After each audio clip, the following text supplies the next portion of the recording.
This meeting is being recorded. Yay. Hi, everyone. I'm Angela Young, and I'm here with Andrea Cagenti and also Cynthia Turner's tuning in today. And we're here to talk about all things unschooling. And let's see, maybe we can go ahead and dive in. Andrea right now I know is traveling in an RV with her daughter, so she has found a spot where she has reception in her car. How's your unschooling journey going recently? It's going awesome. Thanks for asking.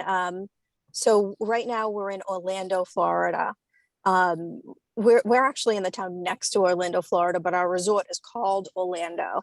So it's really cool because we're in like a traditional campground with a lot of nature and trees. And then like a half hour is like Disney, Universal, SeaWorld, like tons of awesome stuff, but we still get that like camping experience. So it's nice. Yay.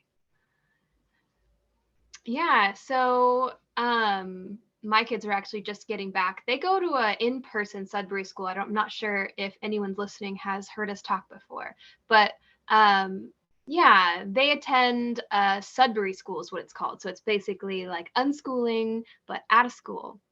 And I actually just started working there too over the past few weeks. And that's been going nicely. I'm wondering if, Andrea, if you have any questions just specifically of like how that works, how schools like this work and what it looks like on the day to day, maybe. Yeah, totally. Well, Cynthia and I were talking last week because Cynthia and I are both from Massachusetts, which was the original Sudbury school, which from that stemmed a lot of different things, which the term self-directed education came from Sudbury, from Peter Gray, and he formed the organization that I love, the oh, I want to say it right, the not association Alliance. alliance. Thank you, Cynthia. The Alliance for Self-Directed Education. And so that's a really awesome resource. So you're working at a Sudbury school. What I was asking Cynthia about last week, you don't refer to yourself as a teacher. What are you called again? Oh, yeah. It's a staff member. So there technically are no teachers at the school. You're just called a staff member. And you have um, everyone has pretty much the same authority, level of authority, student, staff member. There's only a few distinctions in authority, and that is we have like an actual manager, like the founder of the school. Recently they just passed through a school meeting that she's going to be given a little bit more authority, and that just has to do with organizational stuff, like, okay, we got to figure out the schedules, and maybe I'll give you a task from time to time of stuff that you need to do. But there really is no more authority coming from the adults unless it really makes sense. So sometimes authority is given to people through roles that the school comes up with, like, hey, you and you can volunteer for these roles. So for example, one staff member has volunteered to take on making sure everyone is certified for certain things within the school, and also doing the certification for people. But it's interesting because staff members don't only have that authority or the option to sign up for things like that. Students also do. So I know there's a teenager at the school too who is also interested in the certification methods.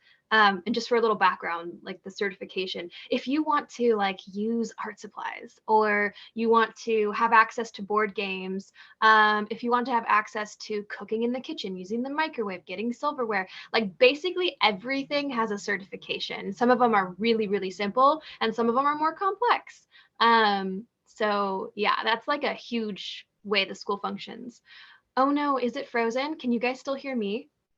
I think I my can hear screen you. froze. Yeah, I can hear you. I can. Okay, cool. Interesting. Can you see me? I can see you. Oh, that's so interesting. I just can't see you, but I'm cool with that. Maybe it'll come back. Yeah. Yeah. So is there anything that comes up Well, from no, that? Anything you want to know further?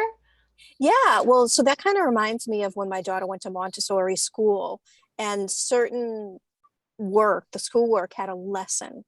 And in order to use certain, I called them educational tools, but then they yelled at me and said, no, that those aren't toys. no, I called them educational toys. And they said, those aren't toys, that's the children's work. But so the students, the students needed to have a lesson before they used certain work items. So it sounds like a similar method, but yours is just called like a certification, right? Yeah, yeah, I think so. Well, I think I don't know if I heard you correctly, but I think so considering those things work is not necessarily how it unfolds, but in order to actually, because kids have so much freedom within this model that you basically show up to school and no one's going to tell you like, okay guys, it's time for this or it's time for that. The kids really self-direct themselves around the school. So the reason why there's certification is because with so much freedom there has to be some responsibility. So we can't just have kids like self-directing and like going and using a hot stove when they don't know, all the parameters and all the limitations and dangers that go along with that. So yeah, I don't know if that answered the question. Yeah. Okay. Yeah. So I understand. And that makes total sense. And that is similar to what we experienced at Montessori. So when we visited the Sudbury School in Massachusetts, we visited when we started homeschooling in 2019, and they had an awesome kitchen, but the director told me we're actually not able to use the kitchen right now because of some type of law or something. But can you all use the kitchen? Like if a group of students were like, today we're making cookies. And of course, as long as they. Oh, sorry, I interrupted you, but of course, yes, they Yay! can use the kitchen. Yeah. You know what I'm thinking right now is that if I can't see you, I'm recording and I really hope that people are able to see. But if not, we're still here. We're just blacked out. And I'm sure you can still hear my voice. But yeah, they can totally use the kitchen. In fact, that's such a cool part of the school is that it really seems like regular life has just been sort of imagined, not even reimagined, it's just been redone. It's been duplicated in this small environment that's safe for students to explore what regular life is like. It's pretty cool.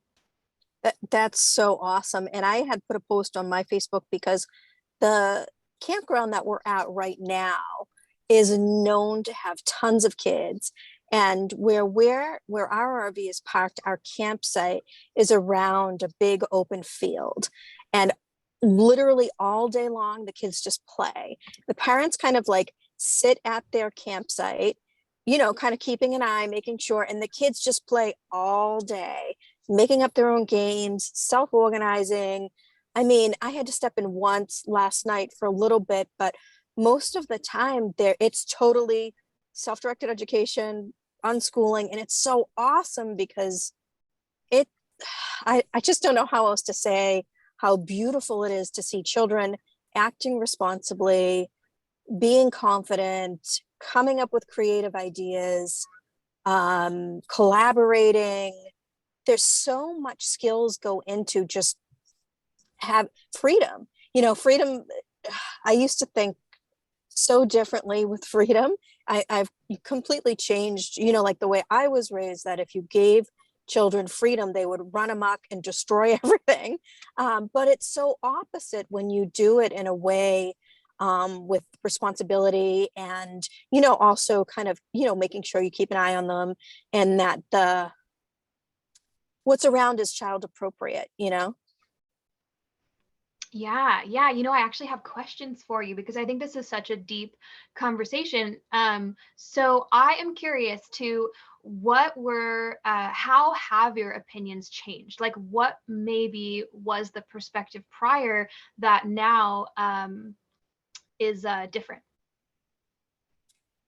Well, the way I was raised was that it was black or white. Either you controlled the children or the children controlled you. There was no in between. It was the way I was raised was that you needed to break a child's will so that they would be responsible, and so that they would be able to listen to authority, so that they wouldn't run amok, destroy everything, take over your life, and turn out to be, horrible, bad people that were selfish and just not responsible and just have a horrible life. So that was that was the methodology I was raised with. And now I think freedom is the key. And also joy too. I think freedom is the key to successful, happy, balanced, to raise successful, happy, balanced adults. What happened with me was I ended up with self-esteem issues, which snowballed into, overworking and overcompensating and mental health issues, and just not being in touch with my inner guidance. And so allowing children the freedom now that I see it, it still like amazes me. I still feel so happy every time I see kids, like especially where we are, like kids running around barefoot, climbing trees, playing as they wish. It's awesome. That freedom develops responsible, kind, intelligent, creative, balanced kids. It's just amazing. And also that the piece of confidence is there because they have to, not in a play-based environment, they have to be confident to say, hey, you know what? I don't want to play that game. How about we play this? It just breeds confidence, self-esteem, creativity, collaboration, compromising. So sometimes I say 360, but that would put me back at where I was. It's completely 180, Yeah. Oh, yes. I love listening to that. It reminds me too. I feel like as a like human civilization, I think we're on the edge of moving away from that whole paradigm of, it is actually pretty hard to disengage from internal guidance. Like that's not an easy feat to do. And you see like this sort of idea that, we have to recreate our willpower and our discipline and we have to be the ones to, for lack of better way to put it, figure out how to live our life. Now, that the ego thinks that is so true. The ego is like, of course I have to figure out how to live my life, otherwise it's going to fall apart. But I think we're actually moving into a deeper understanding of how life unfolds naturally, and that has to do with actually being in tune and listening to the guidance that comes up, and then noticing that what we are attracted to is for us, and what we are attracted to actually will bring us the learning that we need. And it's more than that too. It's also just accepting everything that's arising within you, even if it's uncomfortable. So it's not always fun and games. It's not always like, oh, it's going to be just constant you know passion is a really big word, right? It's not always just constant passion. Sometimes by being allowed to do what you're interested in and being allowed to listen to that guidance brings up sort of uncomfortable feelings too, like challenges with classmates, or disagreements, boundaries that we have to figure out between families, whatever it is. But just allowing those things to be the curriculum, allowing those things to teach you, and to be the thing that guides your learning, rather than thinking that we need to be the one that figures out what the learning needs to be. Like we need to be the ones who puts the curriculum together, I guess. It's much more of a reverse natural way. That makes everybody happy. It just works. Like mental health comes from that. Yeah, I love what you said. And it's not all, Cynthia and I were talking about this last week because we had a mom that was kind of newer to unschooling, and it's not all rainbows and butterflies. My daughter did have an incident last night in this self-directed campground environment where it was awesome. I mean, these two young girls, they must have been like 5 or 6 years old, set up a table where they were selling bracelets for 25 cents. And Valentina said, well, I want to be their customer. And I only had $1. And I was like chatting with some of the other parents. So I just said, here, take the $1 and you can have the whole $1. Do as you wish. So she went over to the 5-year-old's little tiny business and asked for 4 bracelets, right, for 25 cents each. And then, so they did take her money and they were preparing the bracelets, but it ended up taking way too long. And Valentina was not satisfied. So she asked for a refund. And that did not go well at all. So, but it was a good lesson. And I didn't, when these, like you said, everything is learning. That's the curriculum, just letting the present moment and what comes up be the curriculum. And so the 5-year-old who did not want to give her money back asked her to leave and said, if you don't leave, I'm gonna slap you in the face. And my daughter didn't leave and she hit her. So it's Yeah. she came back over to me and I couldn't see because I was facing a little bit different, and we handled it. We her and I talked about it, and then I talked to the girl and just, I said, asked her if she could apologize and if she felt I needed to talk to her parents about it, or, so we resolved the situation, in a calm, peaceful way. But at no point did I say she should have never done, it wasn't, I didn't take the situation as, judgment or saying this was right or this was, I mean, of course, you shouldn't be hitting other people. That was clearly, that I did say that was wrong, but instead of, we didn't let the situation get us down. She was back out on the field at 9:30 this morning, ready to play again. And that was so that's our curriculum, and it's such a relief as a parent, as a homeschool parent, to just let life be our curriculum. I don't have to go searching for what are we going to learn about today. It's so natural, it's so organic that piece is easy. I wouldn't say all of unschooling is easy, but as for the curriculum, that part is easy because it's just having the right attitude as life comes, just working with life as it comes. Having that be the curriculum is so easy.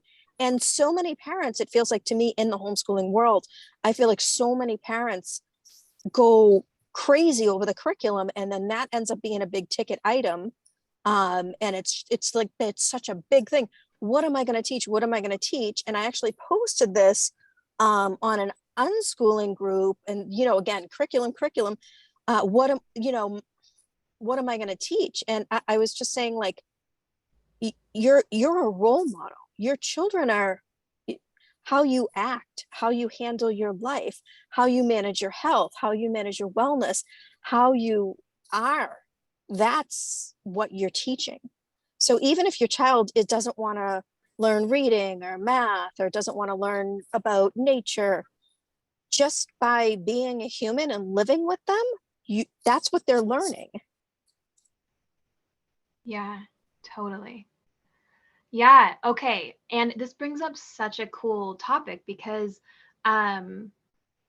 so if we're very conditioned towards the traditional style of learning, that all, important learning that's going to be useful in your, or at least most of it useful in your career life or your adult life or whatever, is done through academics and actually schooling, then it might be difficult to be attuned to the learning that's arising naturally. And that's just simply because of conditioning. So if you're listening to this and you are trying out unschooling now, and you're like, well, I don't know where the curriculum is, I don't see it, you should totally reach out to me or Andrea, and we can help you see into the perspective shifts and just see into the moment to be in tune with that.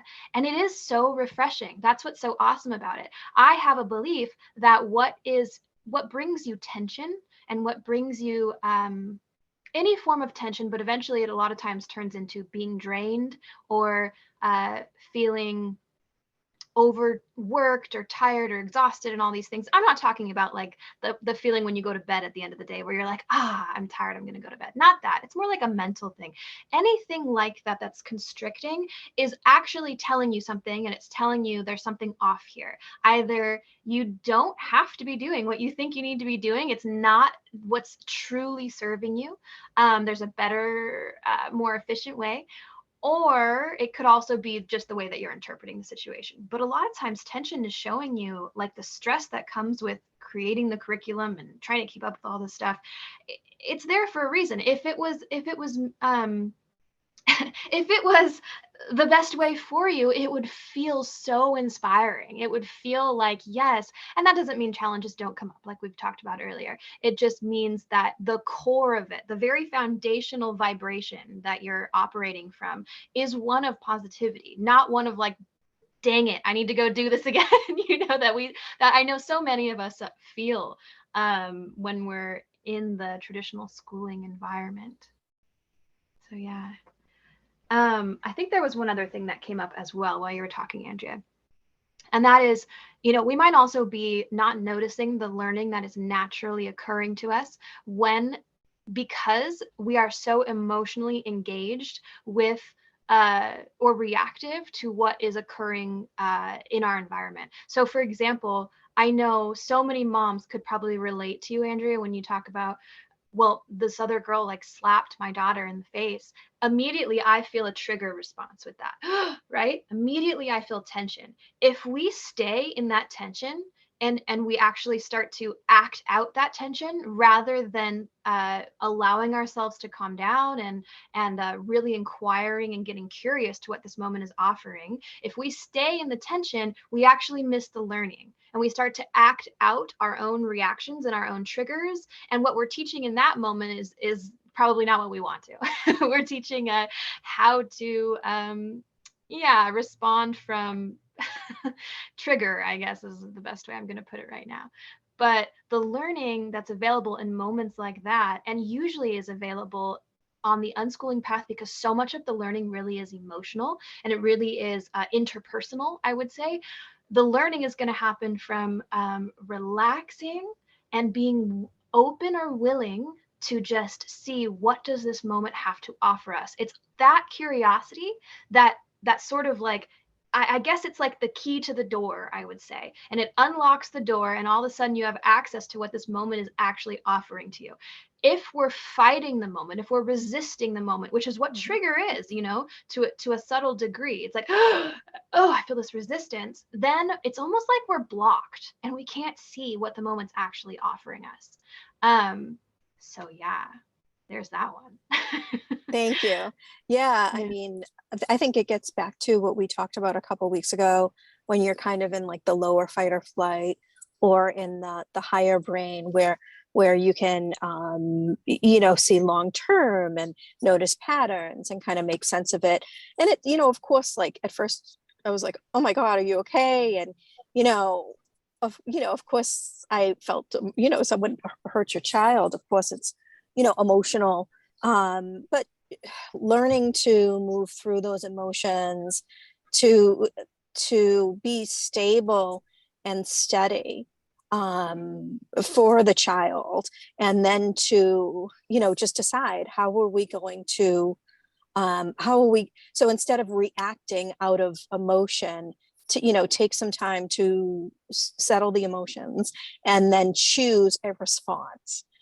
So it's allowing the lower brain to have and we don't want to hide it or try to feel bad about being triggered or feeling upset. It's to allow those emotions to come up, maybe address them, name them, and then let those emotions settle down, and then come to a rational, because it's like you said, it's here for a reason.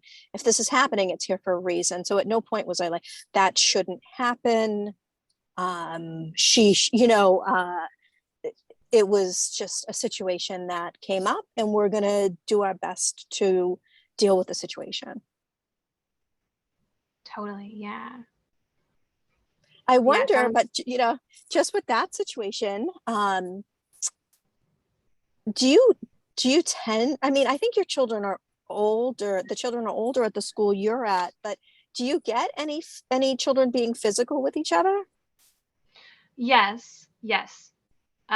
So actually, since I've worked there, I haven't been involved in as a staff role with children being physical, but my kids have gone there for significant length of time or whatever, and so I have caught wind of this or yeah, been around it. So, and actually, my kids have been physical before with people. Like, this is, to me, it's triggering, right? When kids are physical, but it is also a natural learning process, especially if you're a parent with siblings, you know how normal it is for kids to be physical with each other. It's like something that we learn. When you are triggered and you don't have a fully developed brain, or you're still learning a lot, in life, whatever perspective you want to look at it from, hitting and reacting physically is sort of like a natural response. It's kind of like, oh, that's the next step.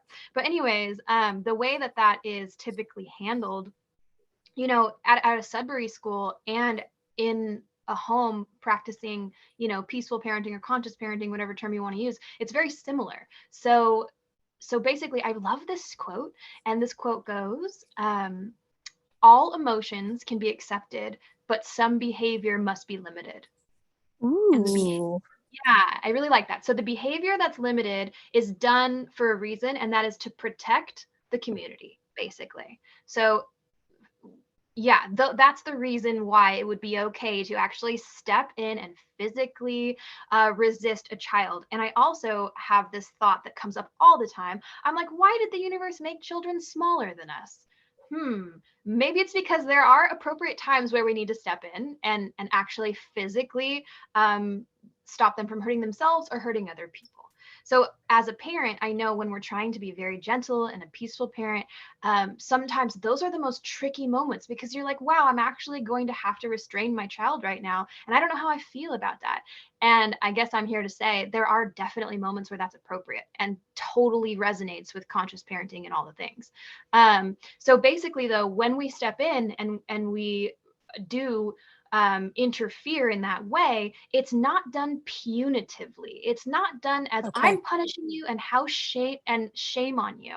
It's done with, I cannot allow you to hurt others, and I have to step in right now, or I can't allow you to hurt yourself. And I need to step in right now. And then typically there's given time, like you were talking about earlier, like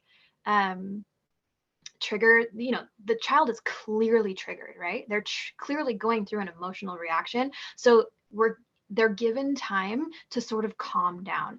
And typically when a child has actually been physically restrained, they're gently, right? Like maybe you just step in between, or maybe if they're really young, you can, man, it's hard to say exactly what to do, but maybe like grab the wrist a little bit to make sure that they're not actually hitting somebody else. Whatever is gently needed to happen. The child is naturally going to feel like maybe they're in trouble, right? Or maybe feel anger or resistance to whatever is happening. So the best thing oftentimes to do is to not isolate that child or say, okay, you need to go by yourself and go in the other room.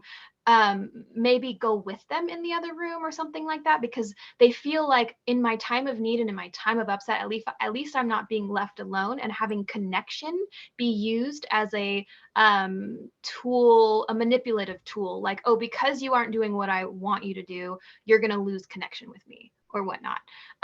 So the process would be, just to sum it up briefly, I guess, this is such a big topic, but the process overall, in an ideal situation, would be to prevent the behavior, to then remove the child from the environment so that they can calm down, but go with them, hold space, and just allow feelings to come up. So don't do a lot of talking during that time, just trying to allow the child to calm down. If you need to, just let them know that you're here with them so that they can calm down. Anything that you say should not be trying to convince the child of any perspective or anything like that at that moment. It should just be with the intention to de-escalate, to make them feel safe and comfortable so that we can get to the root of the issue. Once the child has calmed down, that's the time to address what was coming up. So, I would start with like, what are you feeling? What were you experiencing? How did that happen? Rather than start with like, oh, you hurt them. Can you believe that? That's going to come after. That's the second part that is definitely needed to be talked about, but second, because the first thing we need to understand is like what caused that child to get there. It doesn't feel good to lose control. That child is not going to, most of the time they're not doing that on purpose. So we need to understand how they got there. Sorry, that was a really long-winded response, but there it is. No, I mean, I think that this is an awesome topic, for sure, because, especially for someone like me that was raised in the completely opposite mindset, it was go to your room, go alone, no dinner, think about what you've done. You can't talk to anyone. I was in the kind of isolation shame was the way I was to deal with emotions, which really compounded into it just was not ideal for me probably. So anyways, but what I usually start with when I notice a lot of emotions is like just like a body check, like, are you okay? Is anything bleeding? Is anything hurt? Is anything red? Do we need an ice pack? Let's sit down. And then it's kind of like, I'm here with you. Let's breathe. We're safe. Take them away from whatever the situation was, check on the body, then talk about the emotions, and like you said, once it's calm, that's what we did. That was last night. We got calm, we did the body scan, we checked, and then I said, okay, well, it is not right to hit other people. So let's go just talk about this right now. And that's what we did. So it was nice. It was kind of nice that it had and then I said, spoke to the other, even though obviously it wasn't my child, but I said, you really should not be hitting children. It's not right. And she said she understood. And I said, do you want to get your parents involved, or would you like to just apologize? And she looked at her and she said, I just gave her some options. I didn't really know what to do, but she apologized. And I said, do you feel okay with that? And my daughter said, yes. She said, so this is over, where everyone's good, and everyone was good. So I was like, okay, and then we talked about it a little bit more. And I said, if you had a real store selling bracelets and someone asked for a refund, and there was, if that was, because they were doing a mock store, I said, you really can't hit your customers. That would, that would be like, so they would probably go to jail for hitting their customers.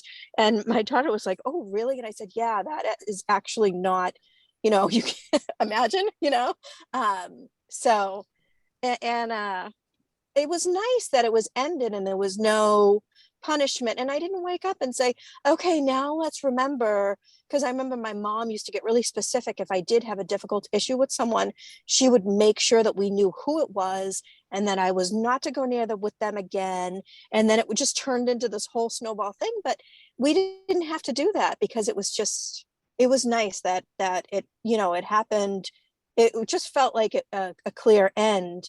And just like you were saying, like, and I didn't say, oh my God, should we not be doing self-directed? Should she be in a school where that child would have went to detect? Like, I didn't overthink any of that. So that way I felt confident, like, yeah, we can do this. We can get through these challenges. We can learn from them and move on.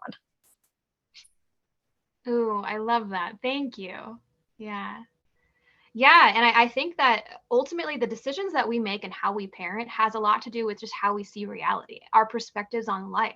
So when we're coming from a view that life is something to be feared, life is something that you always have to be on guard, you always have to watch your back, you have to be prepared, because it is here to hurt you, maybe, those thoughts might sound really logical to a lot of people out there, like probably the mainstream.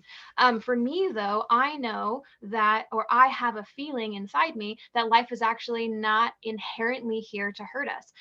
There's like a balance though, because it to me it's so relieving to hear this clarity, this statement of clarification when I go through situations like this. It's like, ultimately, nothing is a threat. Nothing's really a threat. Everything is always here for the learning underneath. But that doesn't mean that you don't enact boundaries sometimes, but the boundaries are done with this sort of like lighthearted, like, oh, this is what's being called for right now. This is the game that we're playing right now. These are the roles we're playing for each other right now. And that's beautiful. It's not done with an energy of like, if I don't set this boundary, I'm going to be in mortal danger or something like that. You know what I mean? Or we need to teach someone a lesson. It's not like that. It's a very light thing, like, oh, okay. This is what life is calling for. So in that situation, it's like, okay, life is probably calling for either a discussion and maybe a resolution if possible. And if that's cool and life shows me that that's possible, then oh my gosh, awesome, we can like join back in the play again. If there's no resolution and behavior keeps getting done over and over again, maybe life is calling for, I don't really want to play with those kids anymore. You know, we just don't know. We can hold loosely and not turn anything into this thing of like, oh, that shouldn't be, like you were saying, that shouldn't be happening. That's a story that makes us really, really resistant and respond in ways that ultimately aren't helpful. So yeah. I wonder if Cynthia has anything on this topic. I have a feeling you do. Yes, and I'm sorry that I'm moving around. Like it wouldn't bother me so much, except that we're being recorded. So I always don't like that people are watching me move around. Yeah, it's interesting because what a lot of what you've been talking about has been resonates with a lot of thoughts I've been having today on a personal level, but it's very applicable because there's been a lot of talk about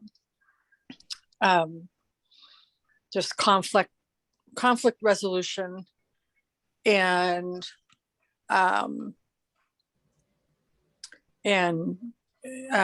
people of any age that the misconduct comes from a place of, you know, something's off, right? That's why any of us, you know, act out in whatever ways. And I feel like just a little background, because Andrea already knows me a little bit, but Angela, so I'm a home ed parent since 2006. My kids are 17 and almost 22. So Wow. been doing we don't label ourselves.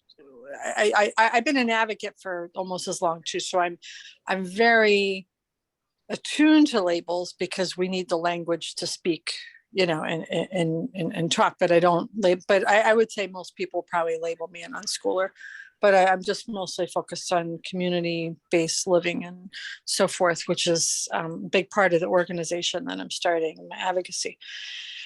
That being said, you know, it was a journey, like with all of us, you know, and I was raised in a similar way that Andrea was describing.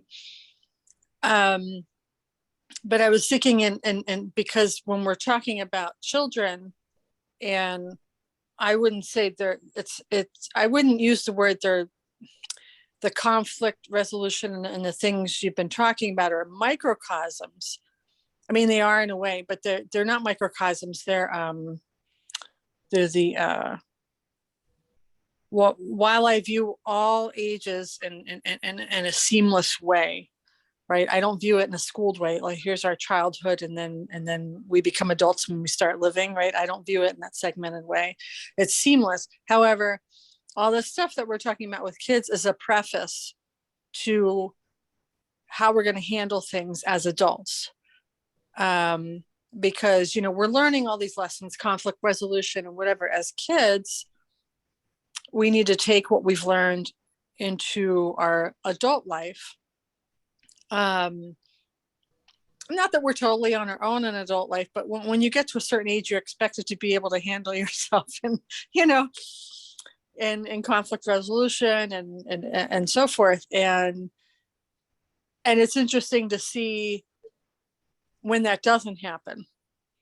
And so that's something I've experienced with some adults in my life. And uh, the conflict resolution. And again, going back to how Andrea was raised, I was raised similar, and it doesn't, that constricted way does not allow for the freedom that, you've been talking about for the last half hour. And you don't internalize and learn how to handle things. And then it compounds as you're an adult. It really creates difficulties in relationships and lack of respect and so forth. If you are not shown the respect as a child growing up, if you're not given the room, if everything's a punishment, and so forth. And it's interesting, one of the thoughts just something I've been through recently that I'm still going through, that I had a lot of negative stuff coming toward me, just from adults who just, let's just say, are still in many ways stuck back in the childhood, because there's just a lot of healing and things that weren't learned. And one of the things I was thinking about today is, in our popular culture, when you get hurt and when you have a lot of stuff coming toward you, just as Andrea had a child hit her child, you have this reaction. And our popular culture, in my opinion, puts out the message like, retaliate, or if you've been wrong, scorch the earth. That's the phrase that kept going through my head today. And I've had a lot of people in the last few months just kind of, without using those words, they say, they're giving the message, you have a right to really scorch the earth after what you've been through. Okay. And while I wouldn't totally disagree with them, I look at our culture and I'm like, that message is way too prevalent. We have way too much scorched earth in our society, because it's a matter of, oh, I've been wrong, so I'm gonna da da da da. It's like, no, that's the opposite of what we should do. The what we should do is give space for everyone in any part of a situation where whether they're the aggressor or the one that's having trouble or whatever, because it just does no good to carry that with you. You haven't really learned to resolve that conflict if you're just going to be scorned. It's let's have a conversation to the best of our ability with whoever has offended us, whoever has hurt us, and I don't think we get that message enough. And I found, like, in our family's lifestyle of unschooling, we had the freedom to play that out,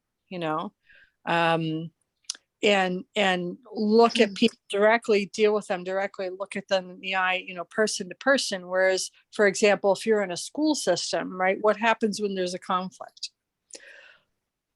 Okay, we'll handle it. Okay, parents, just we'll handle it. No one talks to anyone. It's the teachers will handle everything. Like, it just removes all the people who are actually in the situation out of the situation, and then we're not talking to each other. And it's just so counter, to what we should naturally be doing. And I'm so thankful through our unschooling lifestyle that we had the time and the freedom to really, as Andrea said, that's part of our curriculum. It's just things that come up in our natural life, and that's part of how we learn. Yeah. So that was very long-winded. The phrase that's coming to me, and I just have to put a disclaimer. I love my parents, and I know that they did the best they could. And that was the childhood I needed to be so passionate about doing it differently now. So I love them and I respect them and I forgive them. They were just doing, they were doing what they thought was great, going to be best to raise, good kids. But I can remember my mom saying an eye for an eye. Someone hits you, you hit them back. And then come tell me after. Like she actually told me that. And I did, and so and like you said, when in those conflicts would go on and on. And I can remember having conflicts with certain children for, that would just, we would get into this negative relationship of getting in physical fistfights, and it just over and over. And it was so beautiful, like with last night's experience, how quickly it can just be done. It was, the whole incident start to finish was maybe 30 minutes, and it was done, completely done. There was no afterthought, and just that moment of just looking in the child's eye, getting a sincere apology, everyone knowing that it wasn't the right thing to do, moving on. It's actually really simple, so much more simple than, okay, a kid hits you, you should hit them back, then go tell the teachers that blah blah blah, all of that rigmarole that goes on when it could just be handled in a mature, higher mind way rather than in the fight or flight style, I guess. Yeah, totally. Yeah, so I think it hits on so many different levels, right? It's like on one level that's very, very practical, and one that probably relates to a lot of people. Like I would call this a 3D level, like conflict resolution and learning to not just react and continue this warring energy that I think we've done for generations and generations on this planet is practical. Like conflict resolution actually leads to more peaceful situations that we're actually desiring. So it's like, what are we really wanting? Are we wanting to join in the ego's game, which is to win the battle, which always has its polar opposite, which sometimes you lose the battle and the battle is just perpetuated for eons and eons? Or do we actually want to put the battle down? Now on an energetic level, I found that when we use these scenarios for our own learning primarily, so there's a certain understanding here that everyone involved has learning for them, but your responsibility really is only your own learning. Even if someone hits you, and I'm not saying learning in terms of like, oh, I should have just done that differently, I should walk on eggshells around people, not that. Sometimes the learning is like, oh, okay, I'm understanding how to not create judgment, or how to deal with these situations differently, whatever it is. When we do our own learning, is what I call using the situation for what it's actually for. And I believe on an energetic level, so beyond the 3D, we're actually ending cycles of energy. So if you believe in the law of attraction at all, when we use the circumstance for our own learning and growth, life doesn't feel like there's as much of a need to bring back the same lessons over and over and over again.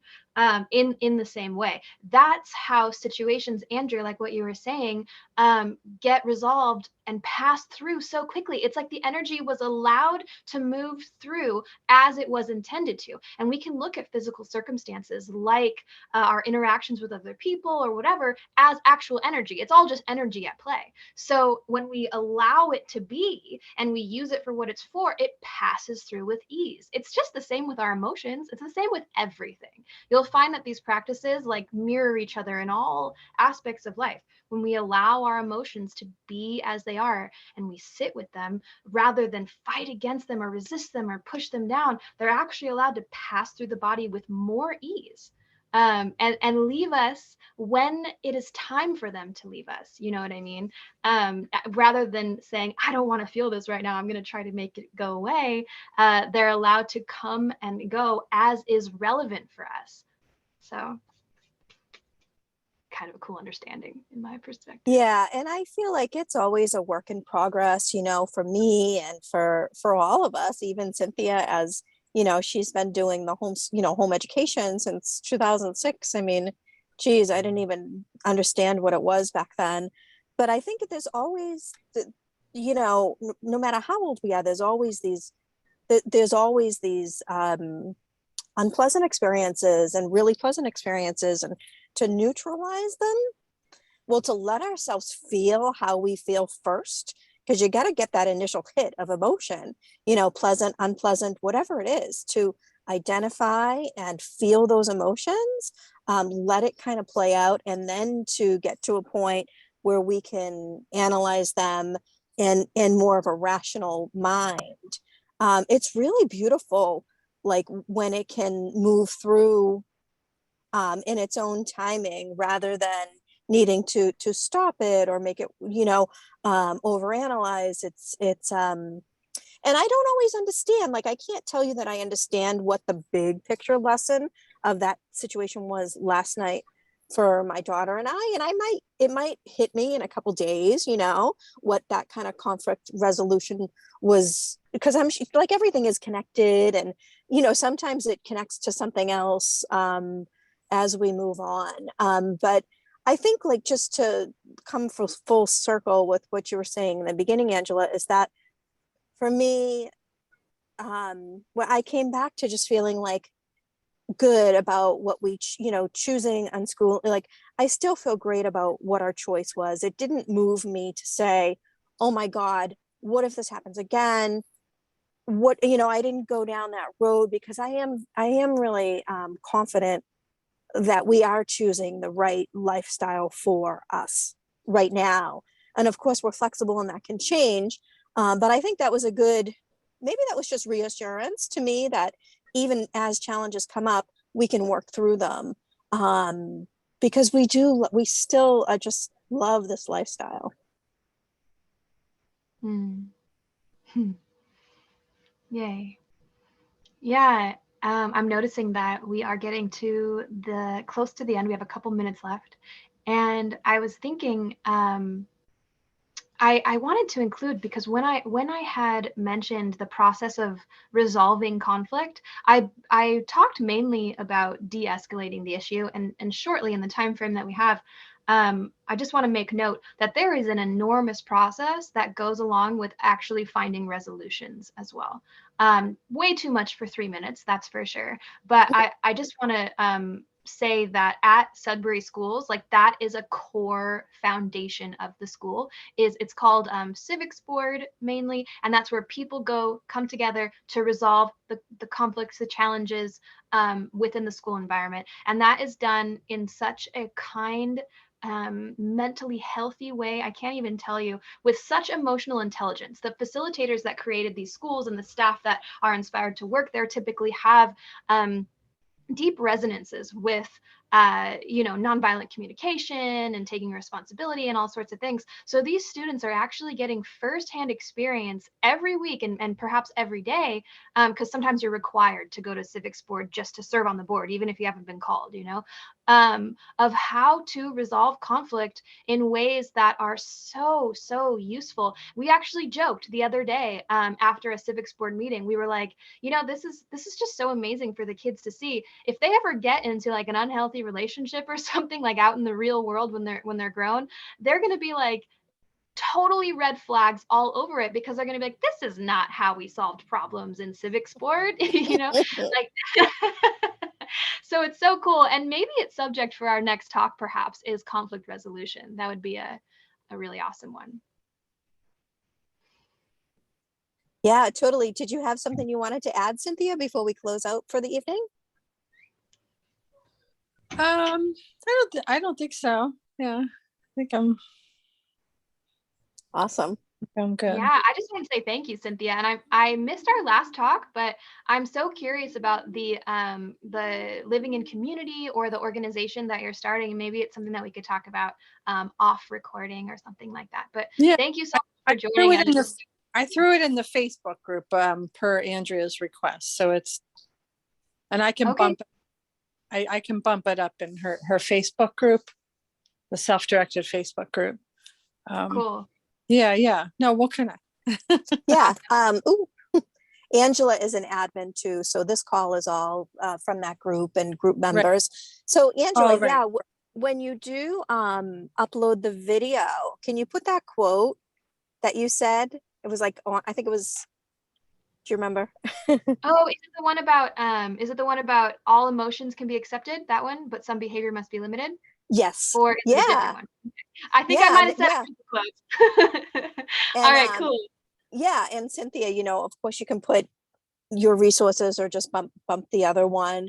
Hopefully some people are watching these. I did notice that I think we had like 30 views on last week's, Cynthia. So, we're just putting it out there, and it's great for us to talk because we're in this, we're doing this. So it's so nice. It's very good for me to talk to other people, especially where I'm unschooling and I'm kind of I don't have a school that I go to every day that I talk to people. So I thank you, Angela, and thank you, Cynthia. I love the community. I love chatting. I just usually at the end we do announcements. I don't really have anything going on. Do you all have anything that you'd like to announce? You know what?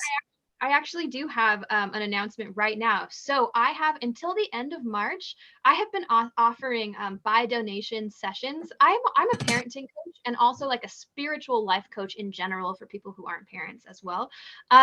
So my buy donation session offering is actually ending at the end of this month. So if anyone's listening to this and you feel inspired to just hop on the phone and chat, this is a really unique opportunity to do it at a rate that works for you. Also, in the future, I might not even offer like one-off sessions where you can just hop on and do a one-on-one session. I might just do programs for multiple reasons. I think it actually is more helpful for people. But that being said, this is a cool chance to actually be able to, just sign up for the individual session. I'll go ahead and post the link for that maybe in the comments if that's okay, Andrea. But also you can find the link on my website, which is angelaroseyoung.com. Pretty simple and easy to locate. But that's all. Thank you. And do you usually do a 1 hour? Is that your coaching call? Is it usually about an hour? Yeah, they're 1 hour. Okay. Just checking in. Oh, and they're over the phone. I don't do Zoom right now because I have a little guy sometimes. And that can be really distracting. So that's also to be considered. They're over the phone. Awesome. Thank you. Yeah. All right. Yeah. Thank you everyone for listening. And maybe we'll see you next week. Yay. All right. Nice catching up. Thank you, ladies. Always a pleasure. Yeah. Thank you. All right. Thanks.